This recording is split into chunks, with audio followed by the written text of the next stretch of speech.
après avoir écouté les différentes interventions de Kimi Makosso et Axel Merrill,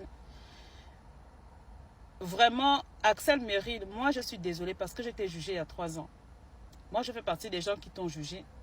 Moi j'étais contre Axel Merrill. Quand toute cette histoire s'est passée, moi j'étais contre Axel Merrill. Moi je le voyais comme le grand manipulateur de Kimi Makosso, la petite Kimi Makosso. Aujourd'hui, Kimi n'est plus une petite fille, c'est une grande fille. Elle a une entreprise, elle a des salariés, c'est une CEO. C'est une grande fille, aujourd'hui c'est une grande femme.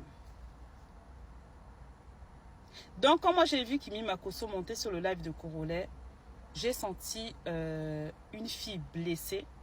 J'ai senti quelqu'un qui n'a toujours pas digéré ce qui s'est passé, qui a encore la rancœur au plus profond d'elle, qui n'a pas pardonné, qui n'est pas passé à autre chose. Et c'est quand même dommage parce que je pense que les deux vraiment, je ne prends pas le parti d'Axel Merrill, mais je pense que les deux auraient dû sortir cette version-là depuis longtemps. Ça aurait évité des mois, des années de harcèlement. Parce que Axel Merrill a continué à être harcelé. Kimi Makosso a laissé l'idée, elle a laissé traîner l'idée que Axel Merrill c'est le méchant de l'histoire. Elle n'est jamais sortie non plus donner sa version. Makosso lui-même, tous connaissent la version, mais ils ne sont jamais sortis défendre Axel Merrill. Ils ont laissé le doute planer.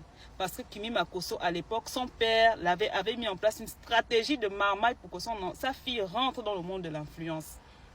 Donc, elle était entourée de tous les petits influenceurs que vous voyez, tous les influenceurs, là, les Jojo, Bovan, tous les gars, là. Il avait fait rentrer Kimi Makosso.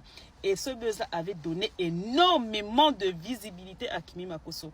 Il faut savoir qu'Axel Merrill est très loin devant Kimi Makosso dans l'influence, dans la popularité, dans la visibilité. De base et à l'époque actuelle, si on revient vraiment il y a 3 ans. Donc, ça profitait beaucoup à Kimi Makosso. Voilà, notamment pour sa vente de produits. Et Axel Merrill également, il se faisait aussi connaître. Ça a augmenté un petit peu sa cote de popularité au niveau de la Côte d'Ivoire. C'était gagnant-gagnant. Mais la personne que nous, on connaissait sur le méta, qui n'avait même pas de preuves à faire, c'était Axel Merrill. Donc, je pense que le fait d'avoir laissé traîner l'idée que, voilà, Axel Merrill ça a pu le bloquer dans certains projets. Après, Axel Merrill, moi, ce que je vais aussi te dire, c'est que musicalement parlant, déjà, moi, je ne suis pas friand de sa musique. Musicalement parlant, je pense que l'histoire que tu as tapée pour toi, tu n'aurais même pas dû associer ça forcément à Kimi Makosso. Mais je te comprends aussi dans un autre sens. Voilà, il aurait pu passer au-dessus et puis il faisait son truc.